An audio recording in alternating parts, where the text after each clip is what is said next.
School bully approaches the boy, having heard he is a transfer student from America and assumes he is wealthy. He demands money from him. If you're American, you must be rich. Wow. You must have read some pretty big books. But the boy stands firm and instead plots to extort them. The outcome is predictable.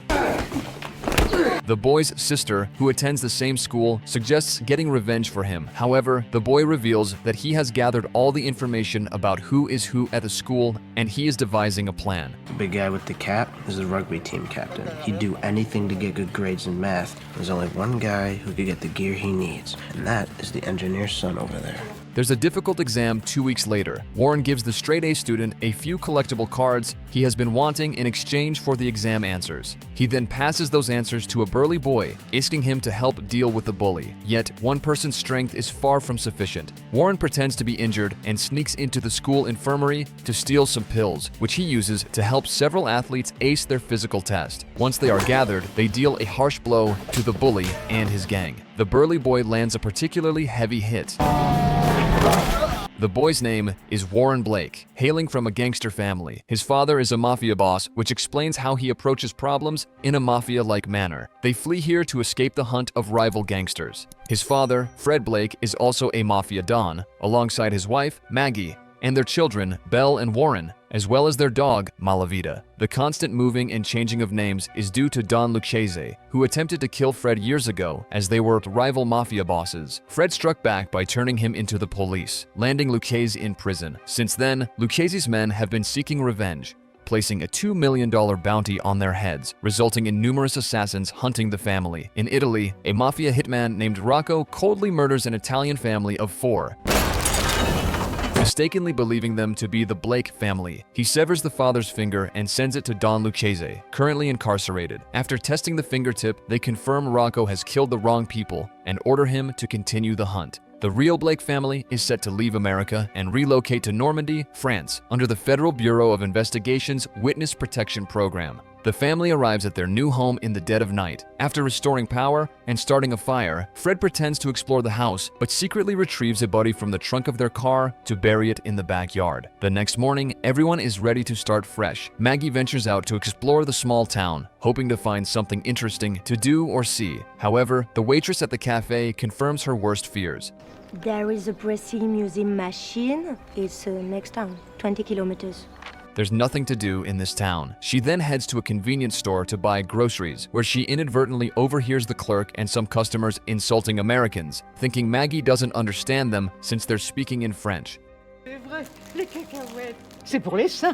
Furious, she grabs some bottles of wine and a gasoline can from the shelf, tosses them into the stockroom, and lights a match. Throwing it in as well, she hurriedly pays for her groceries and leaves the store just before the trap explodes. Later, while having lunch at a fast food joint, Maggie makes too much noise drinking soda, shocking the people around her. She then visits a church, seizing the opportunity to befriend the priest. Belle and Warren head to their new school, where Warren quickly finds himself in trouble with some bullies and deals with them in a witty and cheeky manner. After school, Belle starts walking home when a car of 4 boys starts following her, inviting her to win them. Initially, Belle declines, but soon she gets lost in town and decides to accept the ride. However, the boys don't take her home. Instead, they lead her to a lakeside where boys hang out. When Belle asks to be taken back home, the leader tells her to relax and then loosens the straps of her dress, his words laden with innuendo. Just taking a little break.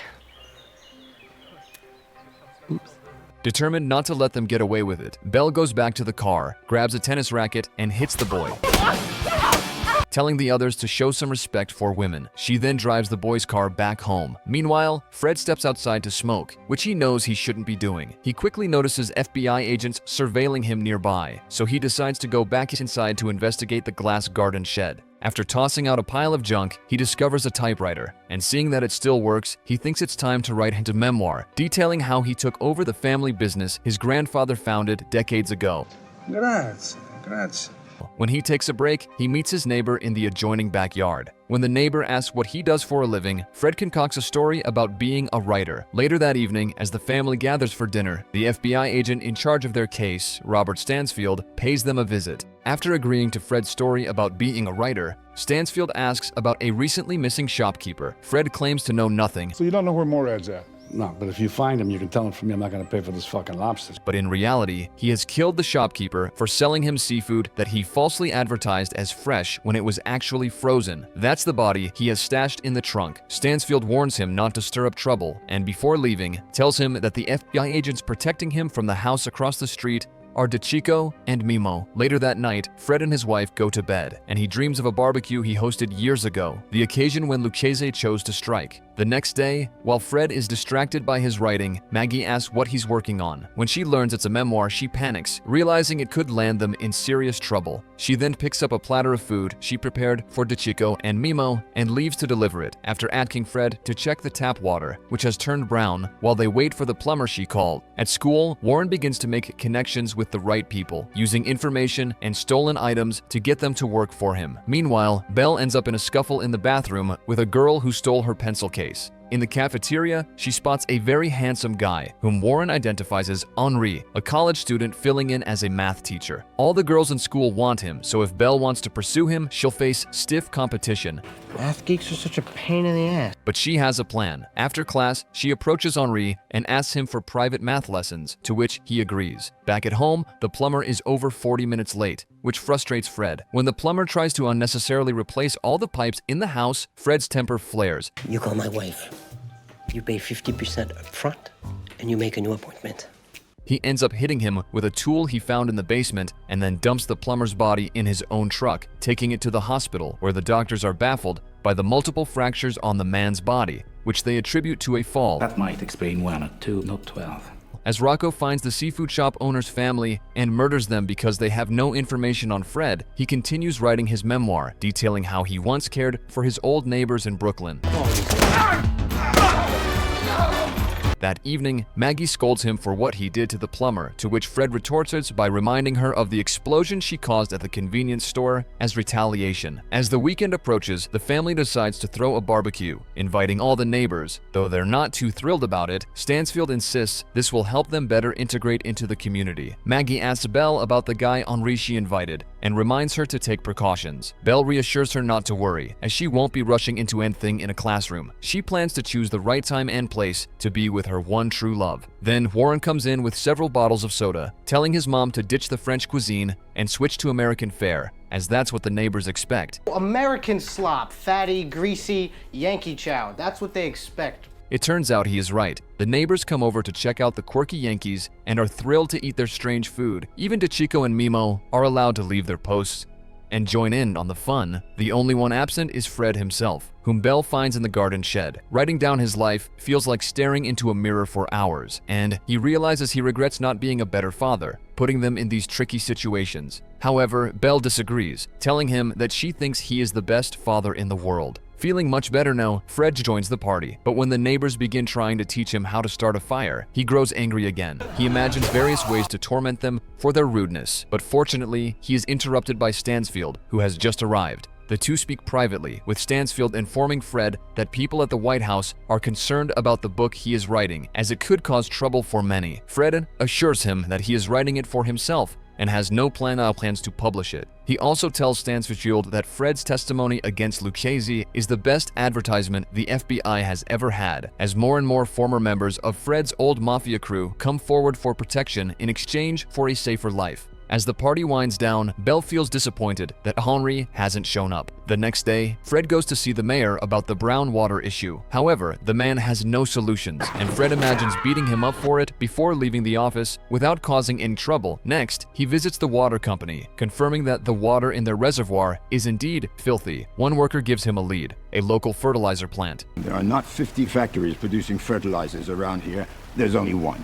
Fred then visits the factory, and when the owner shows himself to be helpless and rude, Fred ties him up and drags him along the road until he is ready to confess. The man explains how to find the turbine, saying he needs to shut it down to get clean water. The turbine? The pumps. Stop it. Now armed with the information he needs, Fred leaves him and his bike in the middle of the road, threatening him. When he gets home, he finds Stansfield reading his manuscript. Stansfield likes it, but still reprimands Fred for writing it in the first place. Meanwhile, Maggie continues her visits to the church, where the priest, having assured her that everything she tells Huxall is confidential, manages to persuade her to confess with him. However, what she reveals is so disturbing that it troubles the priest for a week, leading him to ban her from entering the church again. Your family is the incarnation of evil. Leave this holy place for the love of God. At school, Warren forgets to write something for the school newspaper as promised, and with only 5 minutes to submit, he ends up quoting a line from Luquez that he heard as a child. It's good enough for you, it's good enough for me. The newspaper circulates everywhere, being read on planes or used to wrap things, which is how it makes its way into Lucchese's cell. The old man immediately recognizes the line and sends someone to Normandy to find Fred once and for all. After school, Belle goes to visit Henri at his place, and after locking the door, they end up leaning against it. That evening, Fred receives a call from a neighbor attending the barbecue, inviting him to a monthly movie event held by the community. They will watch a movie and then discuss it. Since they will be screening a classic American film next time, they hope Fred can guide the discussion with his expertise as a writer. Fred agrees, but Stansfield shows up minutes later, telling him what a terrible idea it is, given that the FBI is listening to all his calls. Fred disagrees, believing it is a good way to show they get along, and convinces Stansfield to join him for the event. The next day, Warren's violent and criminal activities are discovered by the school board, Threatening students, teachers, adults. Take your pick. prompting him to rush home to grab some money and forge documents to escape to Pirdes, where he plans to start his own business, just like his father did at 13. Before leaving, he says goodbye to his sister, who is heartbroken over her crush on Henri. To him, she is just a fling. Now that he has graduated, he is heading to Pirdes. Fred places a doll in the seat, leading the FBI to believe it is him. And then he sneaks out of the house to plant a bomb on the turbine, turning the water brown. Afterward, he meets up with Stansfield, and they both attend the movie event where they discover they will be watching Goodfellas. Stansfield thinks this idea is even worse now, but Fred points out that leaving before the movie starts would be more suspicious. After the film, Fred is asked to tell the audience how accurately it portrays life in New York. Unable to hold back any longer, he begins sharing his experiences as a mafia boss there, with the audience assuming these stories are fabricated. President of Mafia. However, Stansfield still disagrees, believing Fred has lost control, and he calls DeChico and Mimo to gather their families and initiate Plan B. Meanwhile, Warren is waiting at the station for the train to Paris, while Belle is on the roof calling Henri, threatening to commit suicide if he doesn't come back for her. At that moment, the siblings spot a group of mafia hitmen coming into the town, prompting them to return home to warn their parents, especially after Warren tries calling them with no response, as Maggie fails to answer in time. The hitmen murder everyone at the police station and use their record to find Fred's address. They also end firefighters and slash the tires of the fire truck. Maggie, along with DeChico and Mimo, goes to check on the kids since they are missing. Just then, an explosion rocks the town. It is Fred's planned bomb, set to detonate now to provide him an alibi during the movie event. Stansfield drives him home, warning him to stay inside while he goes to talk to the police. Maggie wants to go home as well, but as soon as she steps outside, she spots the mysterious men in black, so she returns inside with DeChico and Mimo. She attempts to call home, but her husband doesn't pick up. Pick up the phone, please. The hitmen enter the house, detonating explosives that kill all the neighbors who have come out to see what is going on. Fred is lucky. He hears Malavita's barking as an alarm and manages to hide in the garden, escaping unharmed. Maggie tries to get him, but as DeChico and Mimo reach the doorway, a hitman shoots them, threatening to exploit Maggie's weakness before killing her. Just then, Fred arrives, lunging at the hitman and choking him from behind, while Maggie searches for a knife and uses it to end the attacker. Meanwhile, while all the hitmen are busy rummaging through the wreckage of the house and arguing about whether to kill the dog, Warren and Belle show up and steal some weapons from the hitmen's car trunk. A gunfight ensues, with Warren and Belle taking out most of the hitmen, except for Rocco. After being hit by the recoil, Warren passes out, and Belle drops him on the ground and starts to flee, hoping Rocco will run out of bullets first. However, the old man proves surprisingly resilient, chasing after her until Stansfield suddenly appears, crashing into him with his car. While the hitmen may have all been dead, the family's identity has been exposed, forcing them to move to a new town once again and assume new identities. Still, Fred is glad he could share his story with the crowd, even if they all think it is fake.